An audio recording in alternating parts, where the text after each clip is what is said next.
Xayrli kun. Hozirgina dermatologik kasalliklar yig'ilishidan chiqdim. Yig'ilishda teri kasalliklarda ham ortiqcha antibiotiklar berilishi haqida gapirib o'tildi. Bu haqda bahs yuritdik.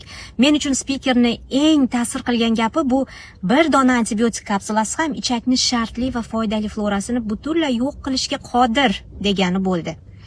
Ichaklar florasi zararlandimi, demak bilasiz, bu immunitet tushdi degani. Jahon Sog'liqni saqlash tashkiloti 2015-yilda 133 ta davlatdan antibiotiklar ishlatilishi haqida ma'lumot so'ragan.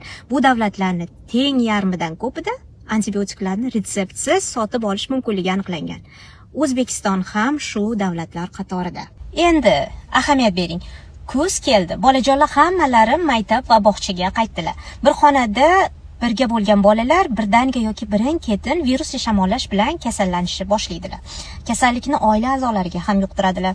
Bu degani virusli kasalliklar ko'payib, poliklinika va kasalxonalarni burni oqqan, burni bitgan, harorati ko'tarilgan va yo'talgan bolalar to'ldirishni boshlaydi.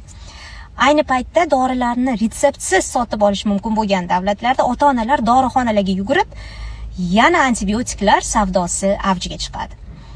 Vaholanki 7-8 kun o'tib shu virusli kasallikni o'zi organizmdan chiqib ketadi. Bemorlar yaxshi bo'ladilar, tuzaladilar ham. Ammo zararlangan nogiron ichakni tiklanishiga esa 6 oygacha vaqt ketadi.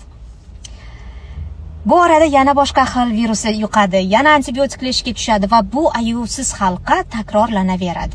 Erkin dori savdosi chegaralanmas ekan yoki aholini tibbiy saviyasi oshmas ekan, bu ayovsiz halqa uzilmaydi, davom etaveradi. Kasalmand bolalar ko'payaveradi va kasalmand aholining soni ham oshaveradi.